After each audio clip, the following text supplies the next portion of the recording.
The Wyoming rain fell like judgment upon Willow Springs that spring evening, each drop striking the weathered shingles with the percussion of countless small hammers.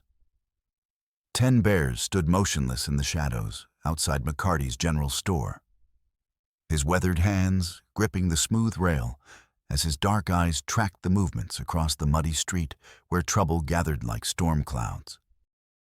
At 28, the Lakota horse trainer had learned to read violence.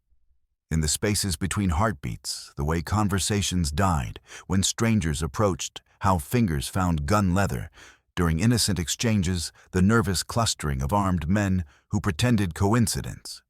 But tonight, watching the Blue Rock Saloon disgorge its usual collection of miners and drifters into the rain-soaked evening, something deeper than caution twisted in his chest. Through the saloon's grimy windows, he could see a mine foreman thick-shouldered and brutal in the way of men who measured worth in extracted ore, berating a young worker whose ribs showed through his torn shirt. The boy couldn't be more than 19, his face gaunt with the particular hunger that came from owing more than could ever be earned. The foreman's fist rose and fell, punctuating words that carried across the rain. "Quota ain't met, boy. Pierre don't pay for excuses." The image struck 10 bears like a physical blow, superimposing itself over a memory 2 years old but fresh as an open wound. Shyla, his older brother, standing in this same rain, outside this same saloon, his face wearing that same hollow expression of defeat. Shyla, who had taken work in Pierre's mine, believing that understanding the white man's ways would protect their people. Shyla, whose body had been pulled from the collapsed tunnel 3 days later, crushed beneath timbers that should have been replaced months before. The foreman's voice rose again. "Pierre says push harder or don't come back." The words echoed across time, and 10 bears could hear them spoken to his brother, could see Shyla nodding with quiet dignity, even as the impossible demands ground him down, day by day, shift by shift, until the mountain claimed him. Without warning, the saloon's batwing doors exploded outward in a shower of splintered wood and fury. A young woman stumbled onto the covered porch, her auburn hair torn loose from careful pins, her lower lip split and bleeding. She clutched a bundle of mended work shirts against her chest like armor, each garment a testament to hours spent bent over needle and thread in lamplight that burned her eyes. Leonora O'Brien pressed the shirts closer, feeling the weight of them not in cloth, but in the numbers that haunted her dreams. 47 cents for this batch. Minus 30 for thread she hadn't asked for, but Pierre claimed she'd used. Minus 22 for meals she'd eaten standing in the kitchen corner, afraid to sit at the table with paying customers. Minus 15 for the bed in the storage room, where mice shared her pillow and cold seeped through broken boards. The arithmetic of her enslavement played endlessly in her mind, always minus never. Plus the sum growing larger, no matter how many shirts she mended, how many nights she worked until her fingers bled. 2 predators followed her into the rain-soaked evening. Greasy Pete earned his name through neglect and cruelty, while gap-toothed Sam bore the permanent sneer of a man who'd learned to inflict on others the pain the world had dealt him. They moved with the casual confidence of wolves, who knew their prey had nowhere to run. "Where you heading, girl?" Pete's voice carried the weight of absolute authority, his grimy fingers closing around her wrist like a steel trap. "Pierre ain't finished with you. That split lip's just interest on what you owe." Leonora's whispered response barely carried over the drumming rain, her Irish accent softening consonants worn smooth by 3 years of American harshness. She held up the bundle with hands that shook from exhaustion deeper than bone. "Every seam straight, every patch holding true. Just need to rest these eyes before I start the next lot." Sam spat brown tobacco juice that mixed with muddy water at her feet. Rests for customers, not for workers drowning in debt they made for themselves. The girl flinched, and 10 bears saw in her face the same defeated acceptance that had marked his brother's final weeks. The connection blazed through him like lightning, not just sympathy for a stranger's suffering, but recognition of a pattern that had already stolen too much from his world. His moccasined feet made no sound, crossing the rutted street rain, soaking through buckskin that carried the scent of horses and open sky, honest things in a dishonest place. Let her go. The words emerged calm and level, carrying the quiet authority of someone who'd faced charging buffalo and learned that courage lay not in the absence of fear, but in the choice to act despite it. Pete's hand drifted toward his worn Colt bloodshot eyes, narrowing as they assessed this new threat. The racial calculation was automatic. Practiced bronze skin, marked with weather and wisdom. Eagle feather woven into hair that dripped steadily, bearing that spoke of someone comfortable with violence but not eager for it. Ain't your concern, Redskin? Keep walking before you find more trouble than you bargained for. What followed unfolded with terrible inevitability. Pete drew with the speed of long practice, but 10 bears moved like water, finding its course, stepping inside the older man's reach with fluid grace learned from countless hours reading the intentions of wild horses. His left hand found Pete's wrist with surgical precision, twisting until bones ground together, and the revolver clattered to rain-slicked planks. His right caught the falling weapon and brought its heavy barrel across Pete's temple with a sound like splitting wood. Pete folded unconscious to the porch, blood pooling beneath his head and mixing with Wyoming rain that fell without judgment on just and unjust alike. Sam reacted with barroom reflexes, his Bowie knife materializing as he lunged with surprising speed for a man of his bulk. 10 bears read the attack in the shift of Sam's weight, sidestepping with the same fluid motion he used to avoid a striking stallion, driving his shoulder into Sam's midsection and using the bigger man's momentum against him. Sam struck the hitching rail with force enough to crack seasoned timber, gasping among splinters as his knife spun away into darkness. The entire confrontation had lasted perhaps 20 seconds. But curious faces were already appearing in doorways despite the driving rain. 10 bears knelt beside Leonora, with movements learned from approaching spooked horses, his weathered fingers gentle as they lifted her chin to examine the damage. Up close, he could see exhaustion that went beyond the physical, the hollow look of someone whose spirit had been systematically crushed until hope became a luxury she couldn't afford. Their eyes met in a moment that stretched beyond time, close enough to share breath, despite the cold rain, close enough to see past fear and pain to something deeper. In her green gaze, he recognized the same trapped desperation he'd seen in his brother's face, but also something else, an ember of defiance that hardship hadn't quite extinguished. "I can work to pay you back," she whispered, voice carrying the learned response of someone who discovered that every kindness demanded payment with interest. "Mend your gear, tend your fire, whatever you need. Just don't let them hurt you for helping me."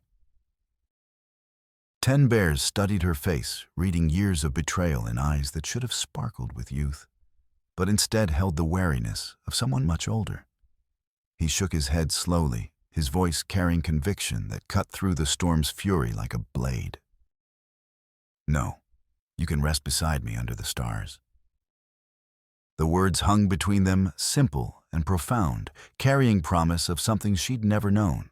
Sanctuary without price, kindness without consequence, rest earned simply by being human rather than useful.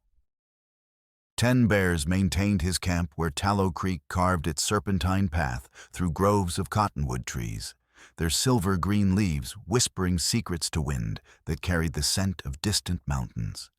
His teepee, crafted from buffalo hides, worked soft as cloth by hands that remembered the old ways, rose from the earth like a prayer made manifest in leather and sinew. It could be struck and raised again within the span of an hour. Mobility that had once meant survival for his people, but now served a horse trainer whose reputation traveled the circuits between ranches and trading posts. A rope corral held a dozen mustangs in various stages of partnership for 10 bears, never spoke of breaking horses, only of reaching understanding with them. These animals retain the fire of their wild heritage, while learning to channel that power in service to human needs. He possessed an almost mystical ability to read equine language, understanding that true partnership required patience and respect rather than dominance and fear. The scar on his left shoulder, a puckered reminder from nervous army scouts who'd mistaken routine travel for hostile intent, ached whenever storm fronts moved through. But it was the deeper wound that never healed the hollow place where his brother's laughter used to live, where Shyla's patient wisdom had once tempered Ten Bears' quick anger. Shyla, who'd believed that understanding their conqueror's ways might protect their people. Shyla, who'd died in darkness beneath the earth, crushed by timber that should have been replaced but wasn't, because replacement cost money that Pierre Dubois preferred to keep. Dr. Marcus Owen represented whatever remained of honor in Willow Springs, a 40-year-old physician whose commitment to healing transcended the racial arithmetic that poisoned most frontier interactions. His clinic, a modest addition to his frame house, bore the scars of overuse. Bloodstains ground deep into wooden floors, instrument cases worn smooth by constant handling. Shelves lined with bottles whose contents meant the difference between life and death for people who couldn't afford to die. The doctor's hands told their own story, nails permanently stained despite scrubbing fingers that moved with the precision of someone who'd learned to work miracles with inadequate tools. His latest patient, a miner whose lungs had been shredded by rock dust and whose cough-painted handkerchiefs red, had paid with a carved wooden horse rather than coins. The man's children needed shoes more than Dr. Owen needed money. Ruth Patterson occupied territory as dangerous as any battlefield a woman with education in a place that preferred its females decorative and silent. At 30, she'd carved out authority through sheer competence, her one-room schoolhouse becoming fortress against ignorance in all its forms. She taught letters and numbers certainly, but also something more dangerous, the radical notion that knowledge could be armor against those who would exploit the innocent.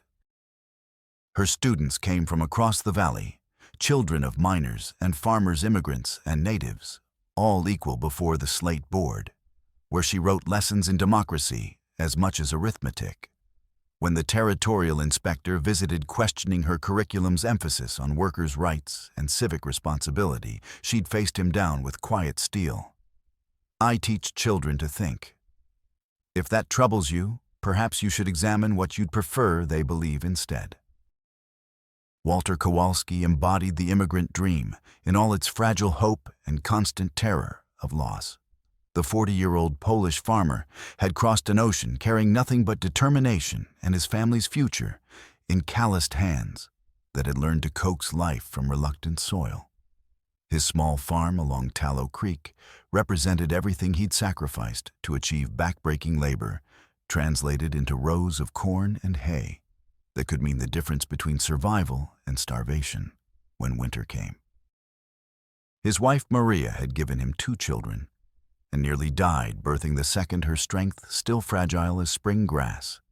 Their daughter Daisy, 8 years old with eyes like her mother's and stubbornness like her father's, had never known the old country's hunger, but carried in her young heart the weight of dreams that could be shattered by forces beyond any family's control. The water rights Walter had filed 5 years previous weren't just legal documents.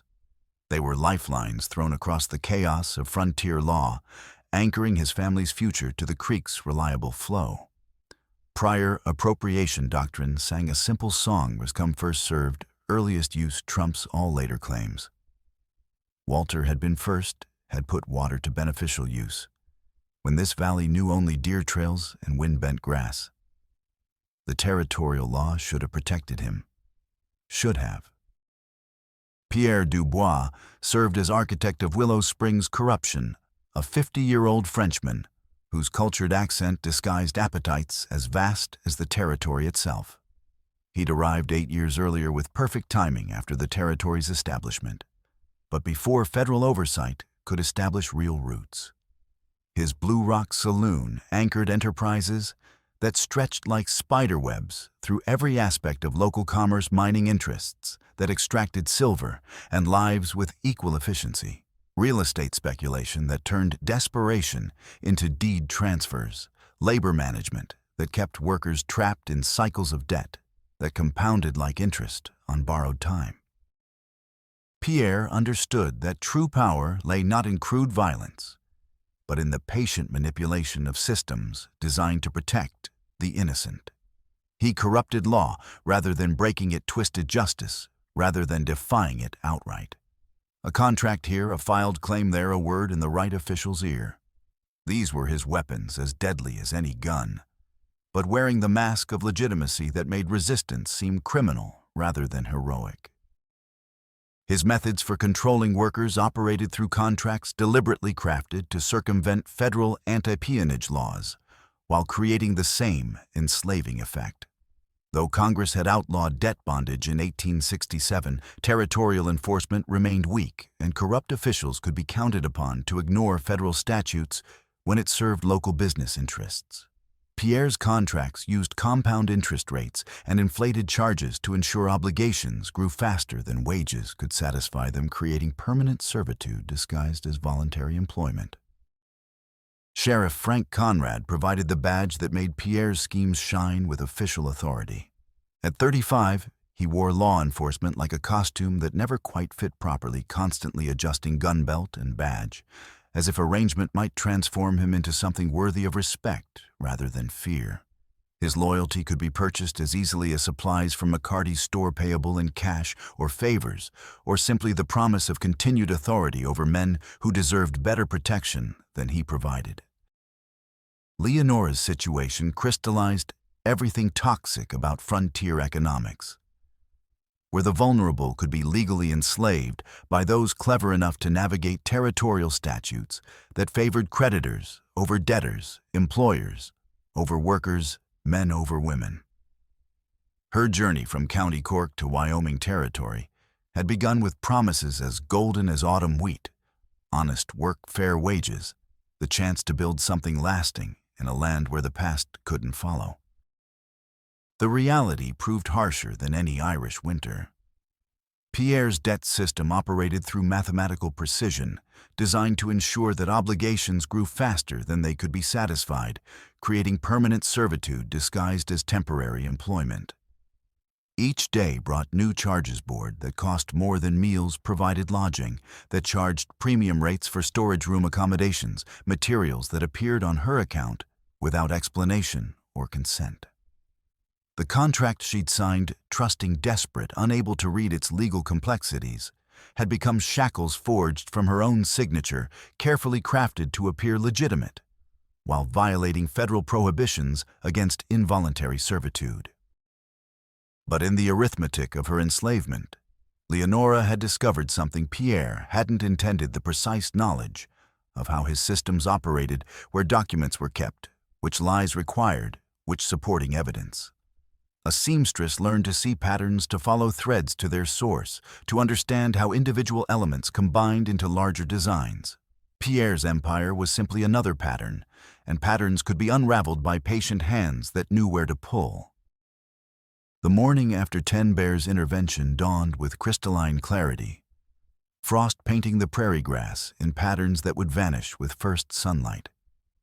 He woke before dawn as habit demanded, beginning routines of horse care that connected him to purposes larger than any single day's troubles. The familiar tasks provided rhythm in a world that seemed increasingly chaotic, but his mind remained troubled by the recognition he'd seen in Leonora's eyes, the same defeated acceptance that had marked Shyla's final weeks. Approaching hoofbeats announced Dr. Owen's arrival, the physician writing with urgency that spoke of complications beyond simple medical emergencies. His usually neat appearance showed signs of sleepless hours, medical bag secured with extra care behind his saddle expression, reflecting the strain of witnessing suffering he lacked adequate means to address. 10 Bears, he called while dismounting, securing his horse with movements economical as his words. We need to discuss the girl. Her situation runs deeper than Pierre's casual brutality. Coffee steamed between them as 10 bears noted the tremor in the doctor's hands, a fine shake that spoke of exhaustion and something more. The accumulated weight of too many patients he couldn't save, too many injustices he couldn't heal. She came to my clinic after midnight.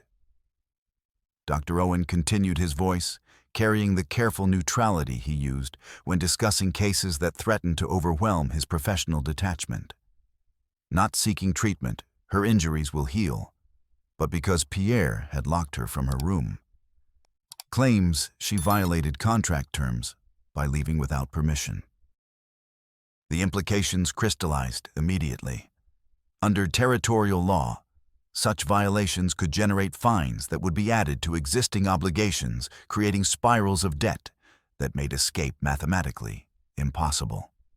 Pierre had weaponized legal process itself, transforming justice into another tool of oppression that skirted federal prohibitions through careful legal language.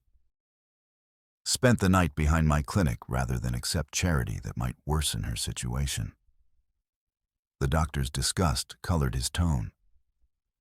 Conditioned to believe every kindness carries price tags she can't afford to pay.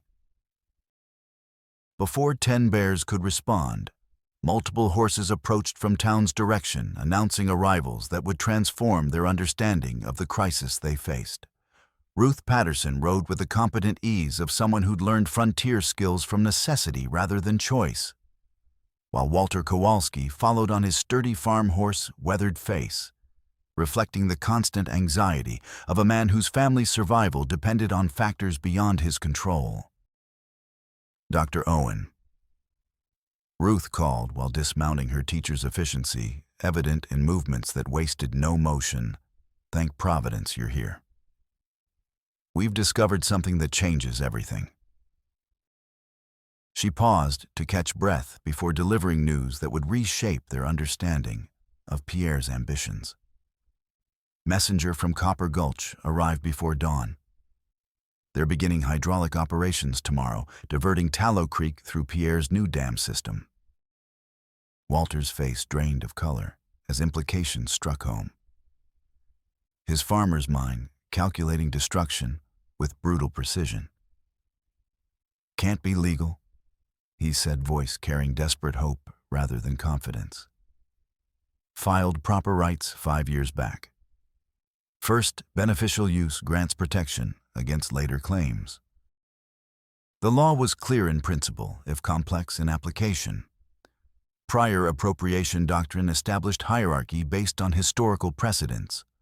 First, to put water to beneficial use gained rights that later claimants couldn't challenge. Walter had been first, had irrigated his fields, when this valley knew only wild grass and deer paths. Pierre's been creative with paperwork. Ruth replied, producing documents that trembled slightly in her grip. Backdated applications claiming mining operations established beneficial use months before your farming began. Sheriff Conrad certified them as legitimate. If they divert tomorrow, Walter said quietly, his practical nature forcing confrontation with mathematical certainties. My spring crops die within days. 3 years of soil preparation lost along with this season's harvest and probably next year's production. His farm operated on margins that left no cushion for catastrophic loss. Maria's health remained fragile from their youngest child's difficult birth, while Daisy required food, clothing, and dreams of schooling. That failure would eliminate forever. One bad season could destroy everything they'd built, everything they'd sacrificed to achieve.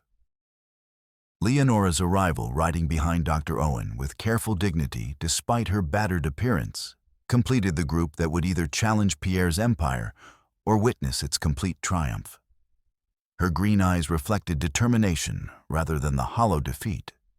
10 bears had seen the previous evening a transformation that spoke of something deeper than simple rescue. Something approaching rebirth. We were discussing Pierre's water grab and its impact on families like Walter's. Ruth explained gently.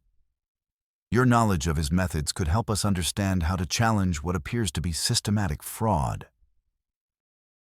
Leonora's response surprised them with its clarity and insight, her Irish accent lending weight to words that carried absolute conviction, born from intimate knowledge of her oppressor's methods. Been planning this for months. She said, each word measured like thread, cut to exact specifications. Overheard conversations with men from Denver and Chicago, suits expensive enough to feed a family for months, talking about improving extraction efficiencies and securing land claims like they were discussing weather. Her analysis revealed understanding that transcended her formal education and the kind of knowledge that came from being invisible, while powerful men discussed the fate of those they considered expendable. She hadn't simply been exploitation's victim, but its unwilling witness gathering intelligence that could prove crucial if they found courage to use it. As morning sun climbed higher, warming air enough to make planning comfortable, the group around Ten Bears' fire began developing the alliance that would either save their community or die attempting something that seemed increasingly impossible with each new revelation about Pierre's resources and connections. The confrontation arrived with Pierre himself at the head of an official procession that included Sheriff Conrad, Deputy Marshal Hayes, and armed men whose presence suggested this visit involved more than routine legal business. Midday sun cast their shadows long across prairie grass as they approached with measured deliberation, timing calculated for maximum psychological impact. Pierre sat his horse with studied elegance that made authority seem natural rather than assumed black wool coat and silver-headed walking stick, marking him as someone accustomed to deference from lesser mortals. His pale hands, soft from avoiding honest labor, held reins with the delicate precision of a man who manipulated others rather than engaging in physical confrontation himself.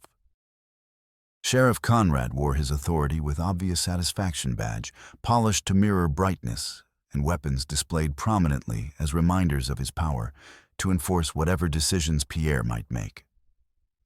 Deputy Marshal Hayes represented territorial authority in theory, but his presence in Pierre's entourage suggested federal law enforcement could be influenced by the same considerations that motivated local officials. 10 Bears. Pierre called in his cultured French accent while dismounting with theatrical precision. I believe you're harboring someone who belongs elsewhere. I've come to resolve this matter through proper legal channels rather than allowing it to escalate unnecessarily. Conrad produced official-looking documents, beginning to read in tones designed to emphasize his authority over men who should have known better than to challenge established order. The legal language rolled off his tongue like incantation, each word carefully chosen to establish Pierre's legitimacy, while painting resistance as criminal conspiracy against territorial law. 10 Bears accepted the papers with deliberate calm, his limited facility with legal terminology requiring careful attention to understand obligations and restrictions being described. What he discovered confirmed suspicions while revealing the sophisticated nature of deception that had been constructed around Leonora's employment. The contract's interest rate compounded daily rather than monthly, as territorial statute required, ensuring that debt grew faster than labor could satisfy it, regardless of hours worked or efficiency achieved.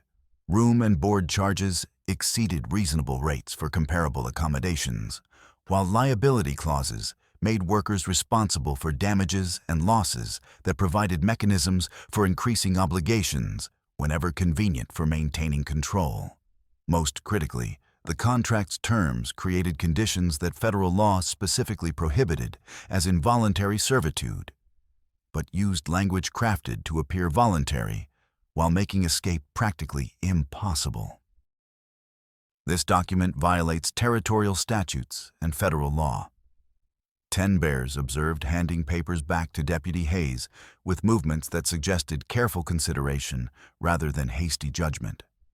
Interest rates exceed legal limits, accommodation charges are inflated beyond market standards, and liability provisions create conditions forbidden under federal anti-peonage statutes. Hayes examined documents with obvious discomfort, his inexperience evident in the way he struggled to evaluate legal complexities that exceeded his training and authority. Federal jurisdiction covered interstate commerce and constitutional violations, but contract disputes typically fell under territorial control unless they involved clear evidence of practices specifically forbidden by federal law. Technical matters for territorial courts. Hayes said finally, his voice reflecting uncertainty about proper procedures in situations that blended local law enforcement with federal oversight responsibilities. My jurisdiction covers federal crimes, but contract disputes are usually handled at territorial level unless there's clear evidence of federal violations. Pierre's smile suggested he'd anticipated this response and prepared accordingly, his strategy designed to use jurisdictional confusion as shield against investigation while maintaining appearance of cooperation with legitimate authority. Naturally, we're eager for proper legal resolution through established channels, he replied smoothly. But until a judge rules otherwise, existing contracts remain valid and enforceable through appropriate territorial mechanisms. The conversation that followed revealed Pierre's sophisticated understanding of how to manipulate legal systems designed to protect the innocent, wrapping exploitation in language of legitimate commerce, while obtaining cooperation from officials who either shared his corruption or lacked power to challenge his operations effectively. Ten Bears recognized the careful construction of Pierre's trap, while understanding that defeating such methods would require more than moral outrage or appeals to human decency. It would demand documented evidence of specific violations presented to authorities who possessed both capability and willingness to act against powerful interests, regardless of political consequences. Over the following week, their investigation expanded into comprehensive effort to document Pierre's criminal enterprises, while building coalition of witnesses willing to testify, despite obvious risks of economic retaliation and physical intimidation. The scope of their discoveries revealed that Pierre's local operations were merely visible portions of much larger conspiracy involving territorial officials, corporate interests, and federal appointees whose corruption extended far beyond Willow Springs' boundaries. Ruth Patterson assumed leadership of documentary research, her educational credentials and professional relationships, providing access to records throughout the territory that might reveal patterns of fraudulent activity spanning multiple counties and jurisdictions. Her systematic approach to gathering evidence reflected teaching methods that emphasized careful analysis over hasty conclusions, building cases that could withstand legal scrutiny rather than political pressure. Her investigation of filing records at the county recorder's office yielded evidence that Pierre had been systematically submitting fraudulent claims on water rights mineral deposits and grazing permits throughout the entire Tallow Creek watershed and surrounding areas. The documents bore forged signatures and manufactured witness statements, but more importantly, they revealed timing inconsistencies that could be verified through independent sources. Every claim, supposedly filed weeks apart, was written with identical ink. She reported during one of their evening planning sessions, spreading papers across Ten Bears' preparation table like a teacher organizing lessons. Ink that wasn't available in this territory until recently, according to shipping records I obtained from our supplier in Cheyenne. Dr. Owen examined documents with methodical attention his medical training had instilled, looking for patterns and inconsistencies that might reveal underlying structures of Pierre's deception. These witness signatures show remarkable consistency, despite supposedly coming from people of different educational backgrounds and social circumstances. He observed pointing to attestations that bore suspicious similarities in handwriting style and pressure variations. Walter had been organizing farmers and small landowners throughout the valley-building network of potential witnesses who could testify about real-world impact of Pierre's schemes despite justified fears of retaliation from his network of enforcers and corrupted officials. Spoken with dozen families who've had similar experiences, Walter reported his accented English carrying weight of shared suffering and growing determination. Same methods everywhere: fraudulent contracts, inflated charges, manufactured penalties. Several families already lost property through foreclosure proceedings based entirely on fabricated obligations. But the most dangerous aspect of their investigation involved gathering physical evidence from Pierre's business premises, work that required someone with access to saloon operations, and detailed knowledge of where important documents might be kept. Leonora volunteered for this role despite obvious risks, her familiarity with the building's layout, and Pierre's routines, making her uniquely qualified for such delicate work. Her first covert mission, conducted during busy evening when the saloon crowded with miners celebrating payday, yielded correspondence that revealed true scope of Pierre's criminal enterprise. Letters from territorial officials discussed territorial improvement projects and consolidating property holdings, clearly designed to transfer land and water rights from small operators to larger corporate interests through legal manipulation and economic pressure. But her most significant discovery came during her second infiltration attempt, when her seamstress's trained eye noticed subtle details about Pierre's accounting methods that exposed the sophisticated nature of his deception. The ledger's bindings showed clear signs of recent work pages secured to cover with black cotton thread she recognized, because she'd purchased identical material for her own sewing just weeks earlier. Pierre's original ledger had been bound with brown waxed thread, meaning someone had carefully rebound the book with new materials to make fabricated entries appear authentic and aged. The discovery provided crucial insight into Pierre's methods, while revealing vulnerability that could be exploited if they found opportunity to present their evidence publicly. "He's not just keeping false records," Leonora explained when she reported her findings. "He's creating entirely fake ledgers designed to support whatever version of events serves his immediate purposes. The real books with actual records of bribes and criminal activities are hidden somewhere else entirely." As their investigation progressed and evidence accumulated, tension between gathering additional proof and taking immediate action to prevent Pierre's water seizure forced them to choose between thorough preparation and urgent necessity. The hydraulic mining operations were scheduled to begin within days, creating a deadline that could destroy Walter's farm and eliminate their most credible witness to fraudulent water rights claims. The crisis reached its climax when Tommy Sullivan arrived at Ten Bears camp with news that would force their hand whether they felt ready or not. "Mr. Ten Bears," the young messenger called breathlessly while reining his lathered horse.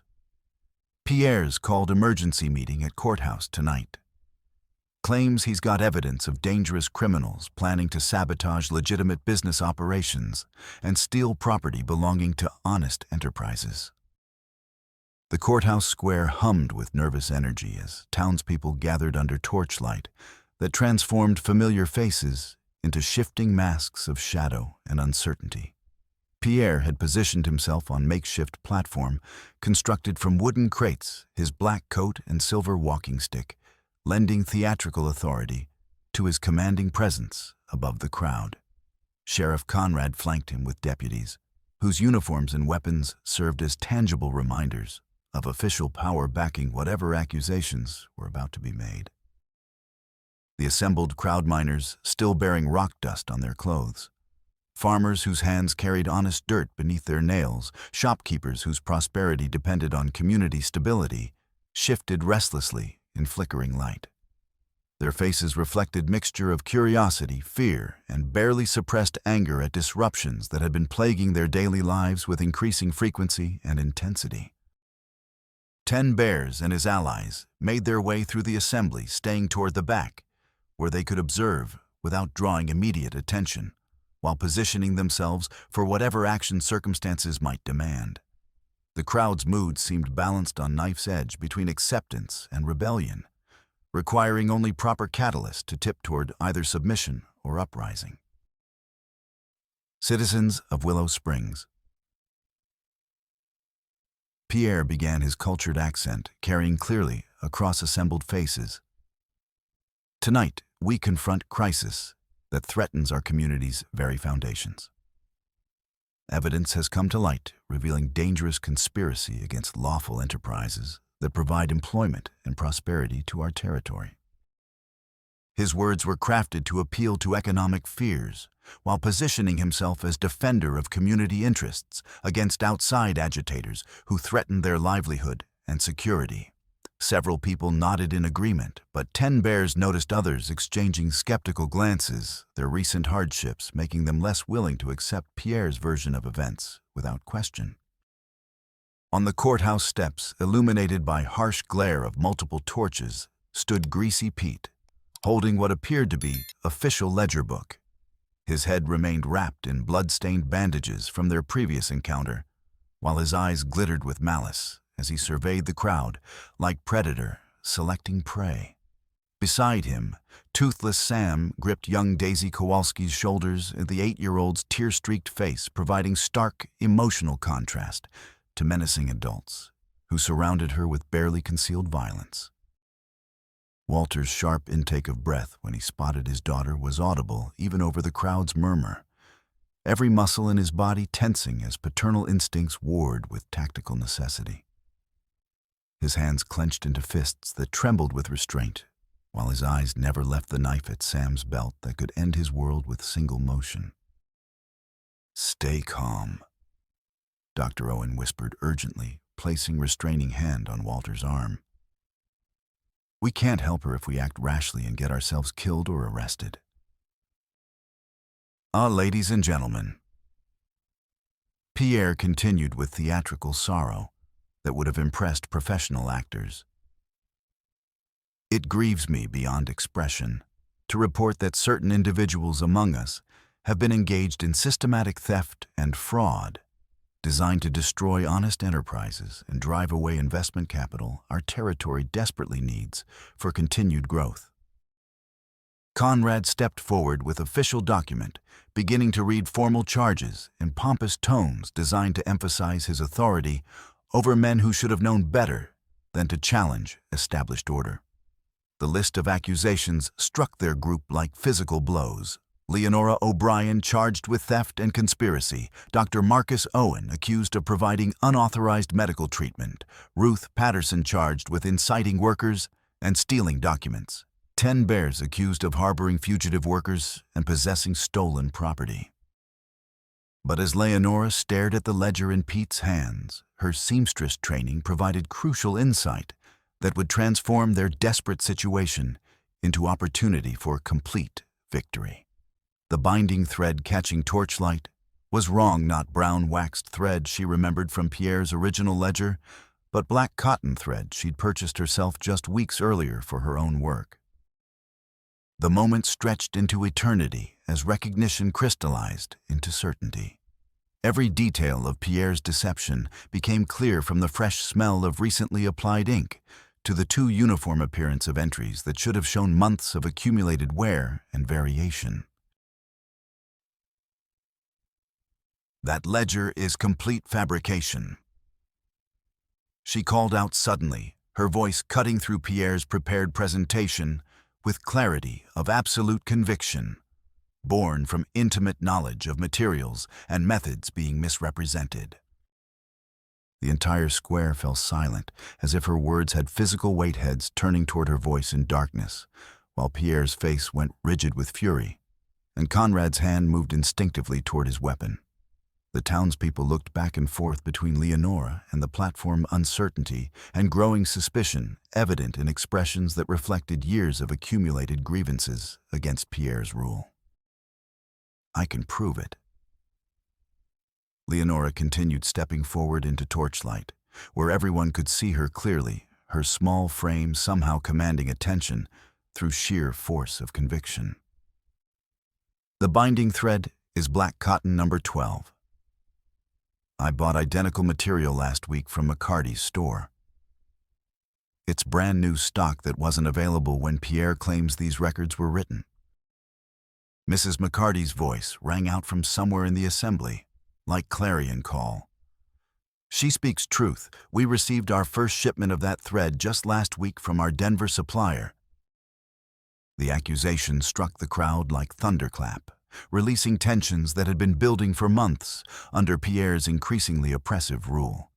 Other voices quickly joined in, as townspeople who had remained silent from fear began finding courage to speak up about inconsistencies they'd noticed but been afraid to mention.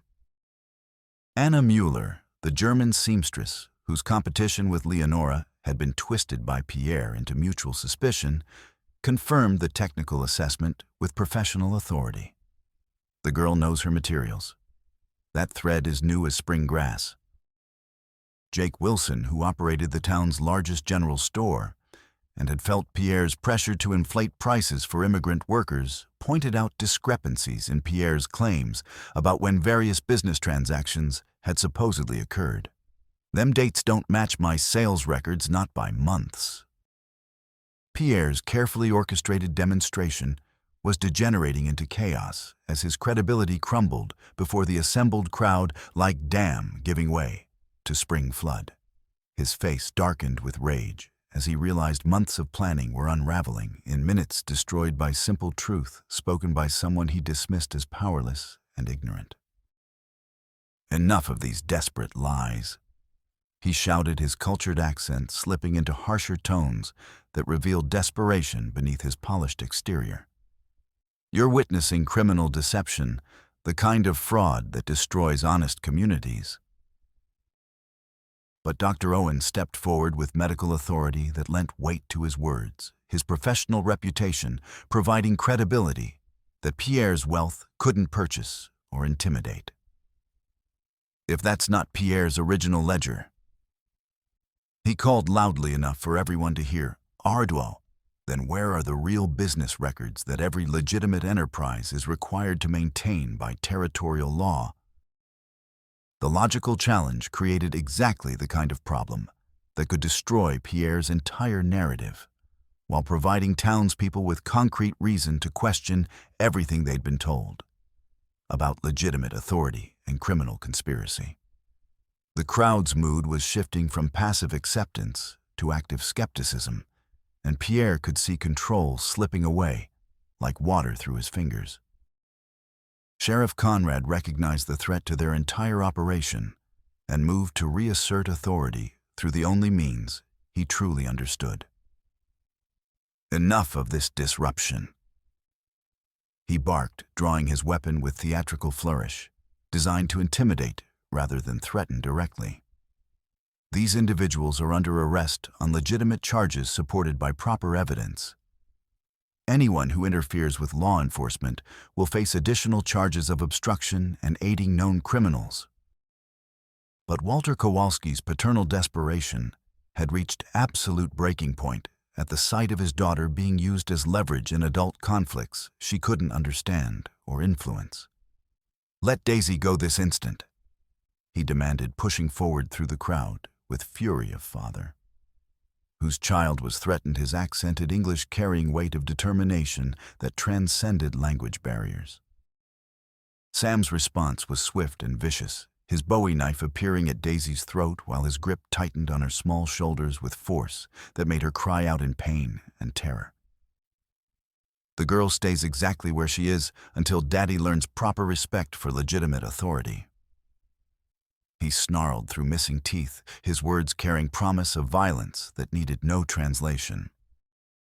The threat against innocent child crossed every conceivable line of human decency, transforming what had been complex dispute about legal procedures into something far more primitive and direct. The crowd's reaction was immediate and visceral. Several people stepped back in horror, while others began voicing angry protests at using child as weapon in adult conflicts that she bore no responsibility for creating. But it was spontaneous outrage of community members who could no longer stomach Pierre's methods that triggered explosion of violence, rather than any planned action by Ten Bears and his allies. Someone in crowd identity lost in darkness and chaos, threw rock that struck Sam in the shoulder, causing him to flinch and loosen grip on Daisy, just enough for terrified child to break free and run toward her father's voice, calling her name in Polish endearments that carried across the square like prayer. Conrad fired his weapon into air, attempting to restore order through intimidation. But gunshot only increased chaos, as some people scattered in panic, while others pressed forward with growing determination to end Pierre's reign through direct action. What had begun as carefully orchestrated legal theater had become community uprising that would determine whether corruption could maintain control through fear, or whether ordinary people could successfully challenge organized oppression when they finally found collective courage to act. In growing chaos and confusion, 10 Bears recognized tactical opportunity that Pierre's loss of crowd control had created, while understanding that situation was spiraling beyond anyone's ability to manage through peaceful means. The confrontation that had started as legal manipulation had become something far more dangerous and unpredictable, with potential for either decisive victory or catastrophic defeat, depending on how events unfolded over crucial minutes ahead. Pierre's response to losing control revealed resources that went far beyond what simple saloon owners should have commanded, as reinforcements began arriving from multiple directions with military precision that spoke of predetermined contingency plans and professional organization. Within minutes of first gunshots, riders in matching dark coats were deploying with tactical awareness that could only come from extensive military experience. Execute final protocol. Pierre shouted over continuing gunfire and crowd noise, his mask of civilized authority finally slipping completely to reveal cold killer beneath. Secure all assets and eliminate threats according to predetermined procedures. The battle that erupted in Courthouse Square sent Pierre's legal proceedings spinning into street warfare, as townspeople who had endured years of systematic oppression finally found opportunity to resist. But Pierre's men managed to recapture young Daisy, despite her father's desperate attempts to reach her Walter's anguished cry, cutting through noise of battle like blade, as his daughter was dragged away toward horses secured for exactly this kind of emergency evacuation. "They have my daughter," Walter said with flat determination of someone who had moved beyond fear into realm where only action mattered, regardless of personal consequences. "I don't care how many men Pierre commands, or what weapons they carry, I'm bringing her home or dying in attempt." 10 Bears understood that pursuing Pierre to Copper Gulch meant fighting on ground of enemies' choosing. But allowing them to escape with Daisy was unthinkable for any decent human being. As they prepared for what might be final battle sound of approaching federal reinforcements, announced arrival of Marshal Morrison and his investigative team, drawn by reports of gunfire and federal crimes that clearly transcended local jurisdiction. "What happened here?" Morrison demanded while surveying scene of recent battle, his professional experience evident in systematic examination of evidence that avoided assumptions about guilt or innocence based on initial appearances alone. Dr. Owen stepped forward, his blood-stained clothing and obvious exhaustion providing testimony more powerful than any verbal description could convey. "Marshal, what you're seeing is aftermath of systematic criminal conspiracy that has corrupted local law enforcement to exploit workers and steal resources through fraudulent contracts and violent intimidation." But Morrison's extensive experience with territorial politics required caution about accepting single version of events without independent verification, particularly when local disputes involved complex allegations of official corruption extending to federal levels. "These appear to be serious allegations requiring thorough federal investigation," he said carefully, "but I need to understand immediate situation regarding civilian safety." 10 Bears recognized critical decision point where cooperation with federal investigation might eventually provide justice through legal channels, but could result in fatal delays, while Pierre eliminated witnesses and destroyed evidence. "Marshal," he said with directness that urgent situations demanded, "Pierre Dubois has kidnapped Walter's daughter and taken her to Copper Gulch Mine, along with forged evidence he plans using to frame us as criminals and terrorists.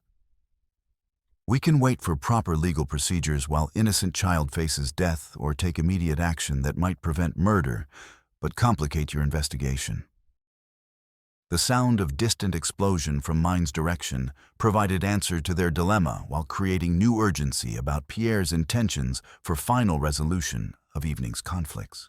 The blast was too large and precisely timed to represent industrial accident. It was deliberate destruction designed to eliminate evidence or create appearance of mining disaster that could explain deaths of inconvenient witnesses.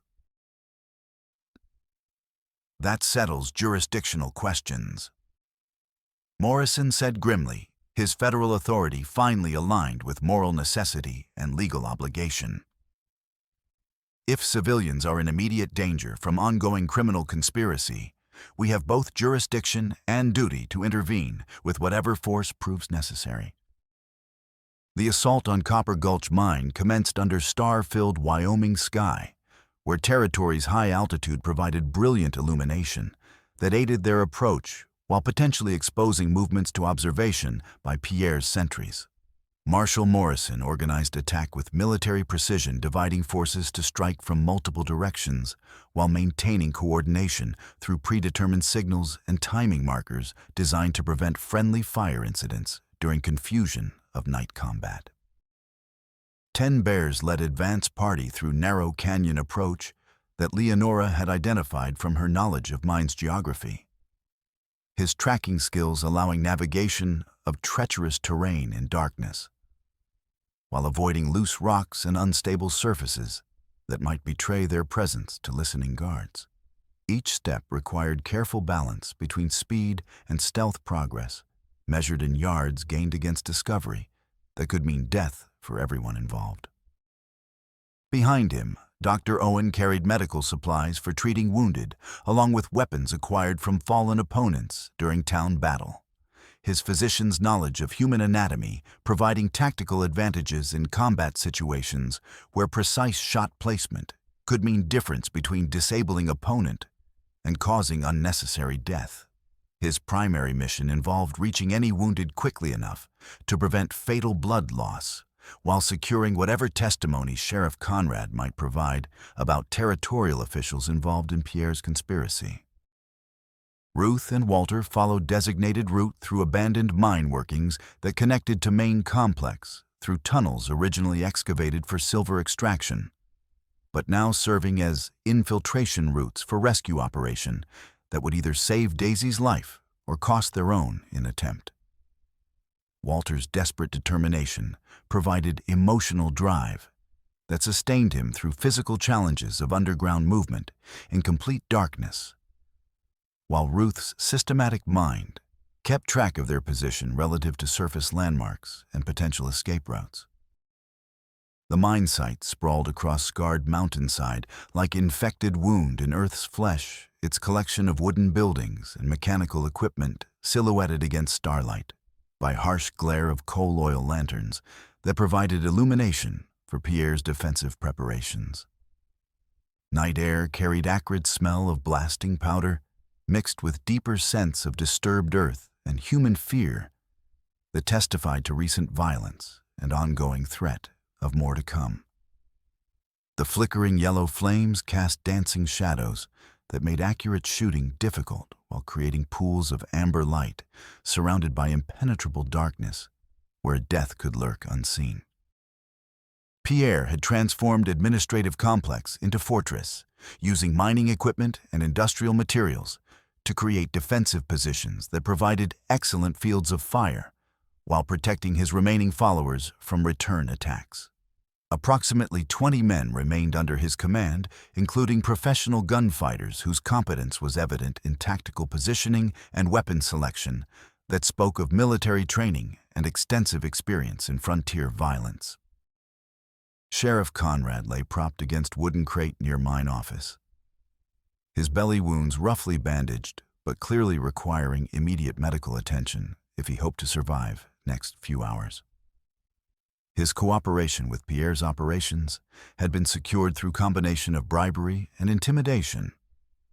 But his current condition made him potentially vulnerable to pressure for testimony about territorial officials and federal appointees who had facilitated criminal conspiracy.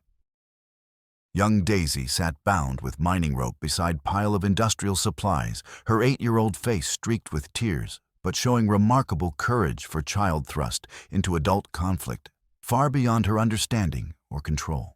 Toothless Sam maintained guard position over her with drawn Bowie knife, using child's life as final leverage in desperate game, where Pierre's survival depended entirely on preventing testimony that could expose corruption reaching highest levels of territorial and federal government. 10 bears. Pierre called out as advance party reached positions within rifle range of main compound, his voice carrying across intervening distance with forced calm of someone attempting to project reasoned authority.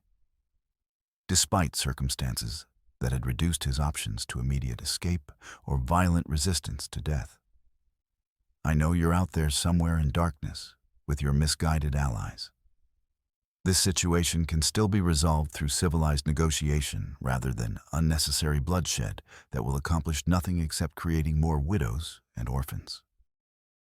The coordinated assault began when Marshal Morrison's main force engaged Pierre's outer perimeter guards with sustained rifle fire designed to suppress return shots while advancing systematically toward administrative buildings through whatever cover terrain provided.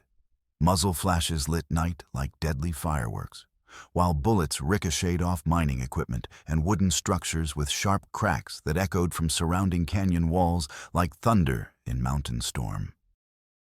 10 bears used confusion and noise of main battle to advance closer to Daisy's position. His moccasined feet silent on rocky ground as he worked from cover to cover with patience, learned through years of hunting dangerous game in hostile territory. Each step required careful calculation of exposure time versus tactical advantage gained, while his eyes never left Sam's knife hand or Pierre's position near mine office, where additional weapons and ammunition had been pre-positioned for final defensive stand. The moment of truth arrived when Leonora appeared from unexpected direction, having used her detailed knowledge of mine's layout to approach through maintenance tunnel system that brought her behind Pierre's main defensive line without detection. Her seamstress precision had been applied to delicate work of placing explosive charges at critical structural points using available mining supplies, and her understanding of load-bearing vulnerabilities to create maximum disruption with minimal resources and risk of premature detonation. The first charge detonated with thunderous roar that shook entire mountainside, bringing down section of wooden scaffolding between Pierre and his primary escape routes, while creating clouds of dust and debris that masked rescue team's final assault on Daisy's heavily guarded position. The explosion was followed immediately by sharp crack of rifle fire as federal forces pressed their advantage, advancing through chaos toward objectives that would determine whether justice or corruption would control Wyoming Territory's future. Sam reacted to explosion by pressing his knife closer to Daisy's throat. But Walter's desperate charge from concealed position forced gap-toothed killer to choose between maintaining hostage control and defending himself from incoming shotgun blast that could cut him in half at close range. His moment of fatal hesitation provided exactly opening that 10 bears needed to close remaining distance and engage in hand-to-hand combat that would ultimately determine Child's fate and their mission success. The melee that followed tested every skill 10 bears had developed through years of survival, in situations where split-second decisions meant difference between life and death. Sam's Bowie knife work was professional, and deadly razor-sharp blade weaving patterns of destruction in flickering light of coal oil lamps, while both men fought with desperate fury of those who understood only one would survive encounter. 10 bears' experience with horses had taught him to read subtle shifts in weight and balance that telegraphed opponents' intentions, allowing him to anticipate Sam's attacks and counter with fluid grace that turned killer's aggression against him. When Sam committed to thrust designed to open Ten Bear's throat, the Lakota warrior sidestepped with motion learned from avoiding striking stallions, trapping extended arm, and driving knee up into elbow joint, with force that snapped bone like dry kindling. Sam's scream of agony cut through noise of battle, but even with ruined arm, he retained enough strength and viciousness to remain deadly threat. He switched knife to left hand and came at Ten Bears in crouch, slashing wildly in patterns designed to open arteries and spill life onto rocky ground beneath their feet. Walter's arrival with double-barreled shotgun ended the duel with thunderous report that echoed through canyon like Judgment Day. Heavy buckshot took Sam center mass, lifting him off feet and slamming him backward into a pile of mining timber, where he lay still, sightless eyes reflecting coal oil flames that danced like spirits of men he'd killed. "Daisy," Walter cried. Dropping empty weapon and rushing to where his daughter sat, bound, his hands shaking as he worked to untie knots while whispering Polish endearments that needed no translation to convey father's relief at finding his child alive and relatively unharmed. But Pierre had not remained idle during rescue operation, having taken position behind overturned ore cart, where his Spencer .56-50 rifle provided devastating firepower that forced rescue team to seek cover as heavy bullets punched through wooden planks and mining equipment with terrifying ease. Each shot from powerful rifle echoed like cannon fire in confined space, while muzzle flash temporarily blinded anyone looking in his direction, while illuminating his position for return fire. "You've cost me everything I built." Pierre snarled, his cultured facade finally stripped away to reveal cold killer beneath polished exterior. "But I'll be damned if I let you walk away from this alive." The Spencer's booming reports sent .56 caliber death searching for targets among scattered mining equipment, heavy bullets designed for hunting buffalo, proving equally effective against human flesh and industrial cover. Dr. Owen took hit in shoulder that spun him around and sent him to knees behind wooden beam, while Ruth cried out and moved to help, but was forced back into cover by more shots that splintered wood inches from her head. Ten Bears found himself pinned behind overturned mining cart as Pierre's superior position and firepower made movement extremely hazardous. The Spencer's bullets were punching through his cover with each impact, sending deadly splinters flying, while Pierre's professional marksmanship kept rescue teams separated and unable to coordinate their attacks effectively. Leonora provided solution with characteristic precision and courage that had marked her entire journey from victim to hero. She had worked her way to position above Pierre's stronghold using mine's vertical shafts and wooden framework to gain elevation that negated his defensive advantages. In her hands was another of mining charges she had prepared, this one fitted with longer fuse that would give her time to escape blast radius. "Mon Pierre," she called out, her voice carrying clearly across a battle-torn landscape, despite noise of gunfire and shouting. "This is for every woman you trapped, every family you destroyed, every life you crushed beneath your greed." The Frenchman looked up just as she lit fuse and dropped charge with precision, born from months of calculating distances and measurements in her seamstress work. His eyes widened in recognition of approaching doom, and he tried to scramble away from position, but confined space between mining equipment and canyon wall offered no escape from justice that fell toward him like divine retribution. The explosion was smaller than earlier blast, but devastating in its precision, detonating directly behind Pierre's position and bringing down section of wooden framework that had been supporting overhead ore chute. Tons of timber and metal crashed down in thunderous avalanche that buried Pierre's stronghold under mountain of debris, ending his reign of terror with finality that no legal proceeding could have achieved. When dust settled and echoes faded, silence descended except for crackle of flames from scattered coal oil lamps and soft whimpering of Daisy as she clung to her father's chest. 10 bears emerged from cover with Winchester ready, but there was no need for further violence. Pierre's war against decency and justice was over. Dr. Owen, despite wounded shoulder, moved among casualties with professional efficiency that transcended personal pain.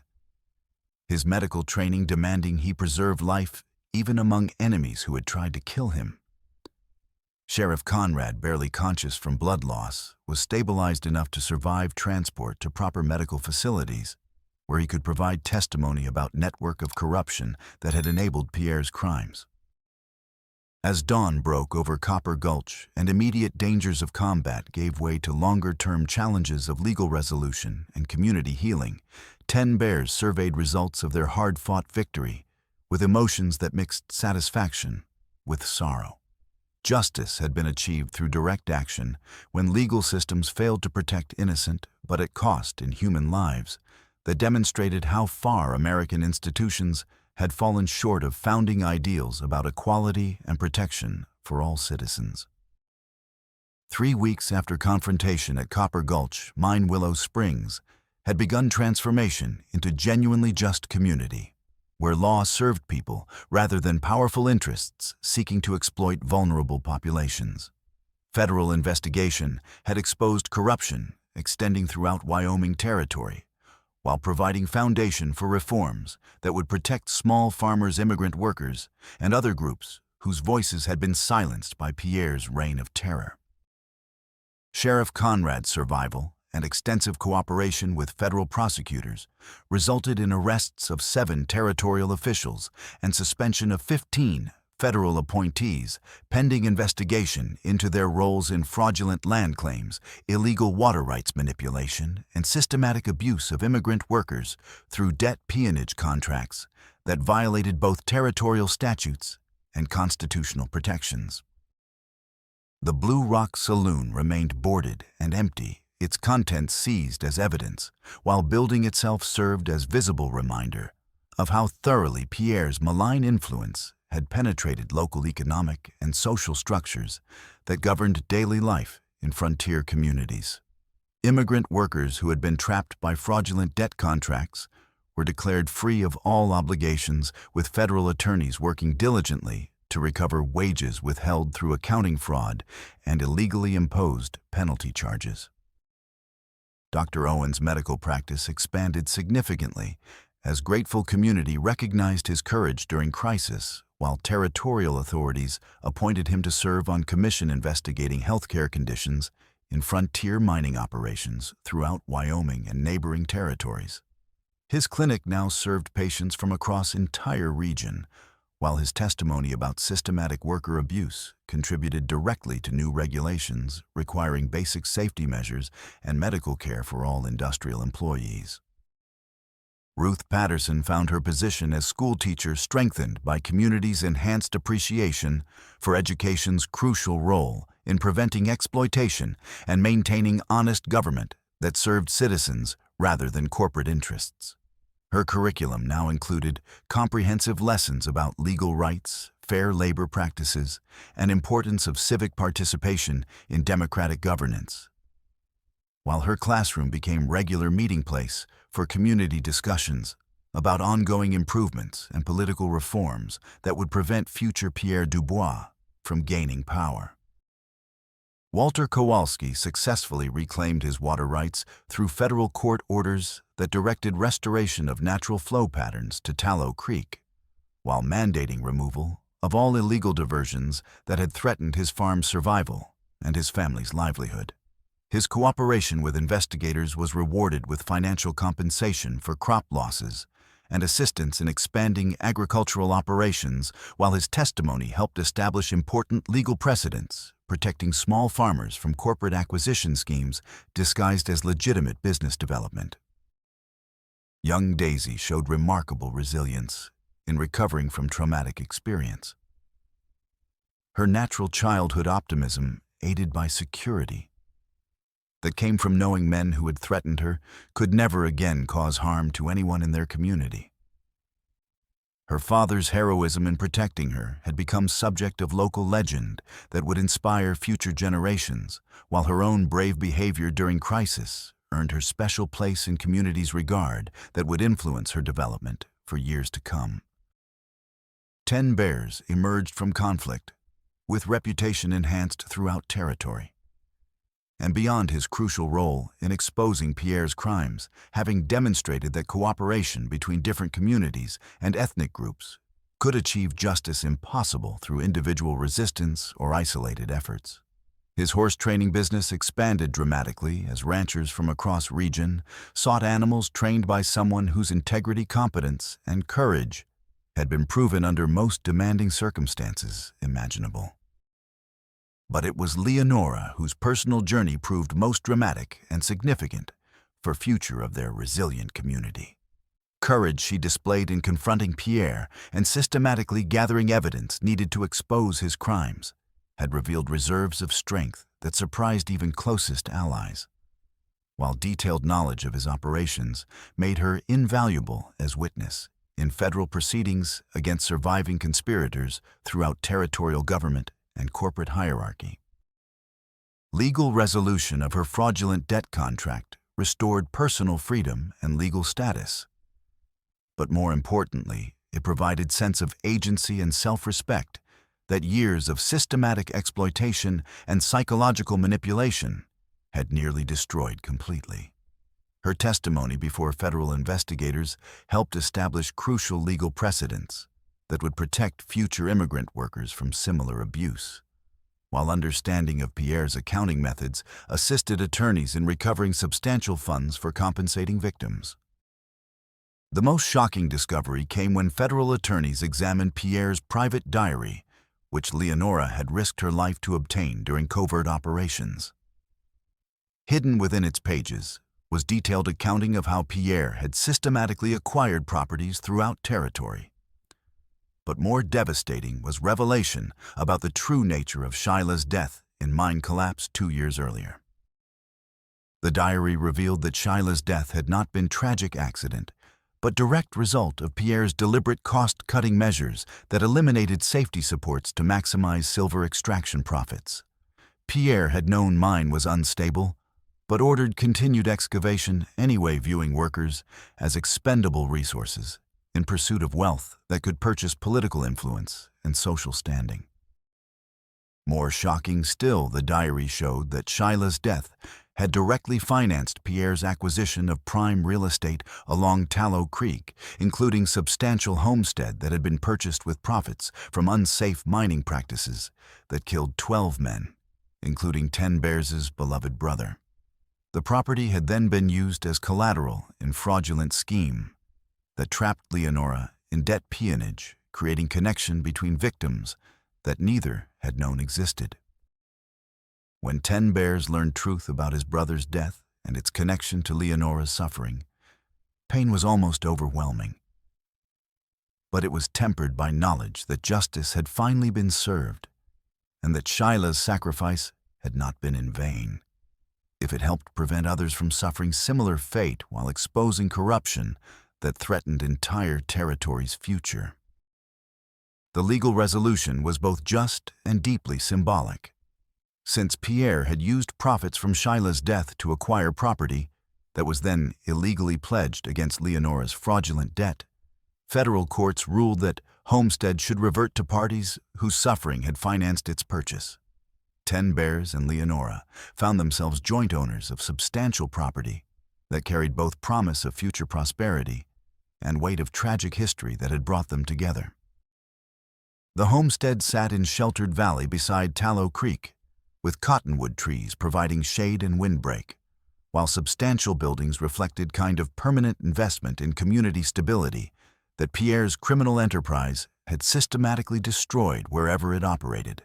The land was fertile, water rights were legally protected, and improvements included everything needed for successful agricultural and livestock operations. Standing together on porch of cabin that tragedy had built, but justice had reclaimed 10 Bears. And Leonora understood that their partnership transcended simple romance or business convenience. They had been forged in fire of shared struggle against oppression, tested by dangers that revealed character's true nature, and bonded by recognition that some things in life were worth any sacrifice to achieve and protect.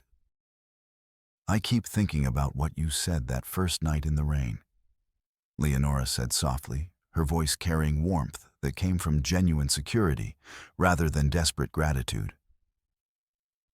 "When I offered to work all night to repay your kindness, and you told me I could rest beside you under the stars." 10 Bears smiled at memory of moment when everything seemed uncertain and dangerous, when future together had been unimaginable, despite immediate connection they felt through shared recognition of each other's essential humanity. "I meant it then," he replied, "and I mean it even more now. You never have to work just to earn right to exist or prove you deserve kindness and respect. Those things belong to you simply because you're human, and they always will." Outside their window, Wyoming stars shone with brilliant clarity.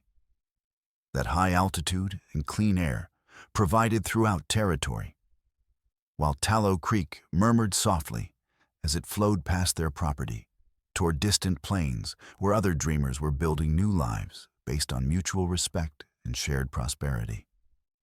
Their small corner of territory had found peace and justice through combined efforts, but larger work of creating society based on human dignity continued throughout American West and beyond. The property that had been purchased with Shyla's blood would now support life built on love and justice, transforming tragedy into triumph through alchemy that only human courage and determination could achieve. They would face future together as equals, who had chosen each other, freely building relationship on foundations strong enough to support whatever dreams they dared pursue in years ahead. Under same stars that had witnessed empires rise and fall, that had watched countless human dramas play out across vast stage of Western frontier, a Lakota horse trainer and Irish seamstress had found something that no amount of wealth or power could purchase: true partnership built on respect, shared struggle, and quiet understanding that some things in life were worth fighting for, regardless of cost. Injustice had prevailed not through machinery of law alone, but through courage of ordinary people who refused to accept that exploitation and corruption were natural order of things. They had proved that even in harshest landscape of frontier, human dignity could triumph over greed. Love could flourish in unlikely circumstances, and hope could rise from ashes of tragedy to create something beautiful and lasting. The stars continued their ancient dance across winter sky, unchanging witnesses to victory of human spirit over forces that sought to crush it, while below them, two people who had found each other amid violence and injustice created small island of warmth and hope that would endure long after conflicts of their time had been forgotten.